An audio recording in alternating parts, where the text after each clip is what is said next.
Enfile ton masque et tes palmes. Aujourd'hui, c'est sortie snorkeling de nuit. C'est parti. Et la nuit sous l'eau, il n'y a pas grand monde qui dort. C'est plutôt la période de chasse. Pour commencer, j'ai croisé tout un tas de sopes qui me regardaient super mal. J'avais pas trop envie de les déranger. Ce que j'aime bien la nuit, c'est qu'il y a des poissons qui ont des livrées totalement différentes. Ils changent de couleur, quoi. À côté des sopes, il y avait pas mal d'éperlans, dont la lumière des phares se reflétait sur leur corps. Je me suis dit que j'allais filmer entre les rochers, mais je m'attendais pas du tout à voir cette rascasse brune surgir de son trou pour aller attraper un éperlan. Visiblement, elle s'est ratée. Je l'ai retrouvée un peu plus loin sur le sable, elle avait l'air de bouder.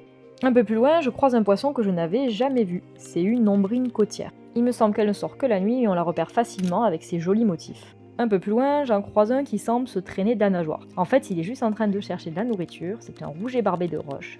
Il utilise ses petits barbillons pour détecter de potentielles proies. Et non, ce poisson-là, c'est pas une anguille, mais un congre des baléares. Dès qu'il se sent menacé, il va s'enfoncer dans le sable par la queue et se camoufler complètement. Si vous me suivez, lui, vous le connaissez déjà, c'est le poulpe à l'ombra. Plutôt rare en Méditerranée, il a la capacité, comme les autres poulpes, de changer de couleur à sa guise. Juste à côté, il y avait son collègue le poulpe commun, qui lui se camoufle parfaitement. Visiblement, il avait la flemme de nager, donc il se déplaçait tranquillement sur son rocher. Et on finit la plongée avec un grondin volant. Alors lui, il est plutôt calme, ça change de la journée où j'arrive jamais à les photographier. Et c'est déjà fini pour aujourd'hui, j'espère que ça vous a plu, et moi je vous dis à bientôt sous l'eau.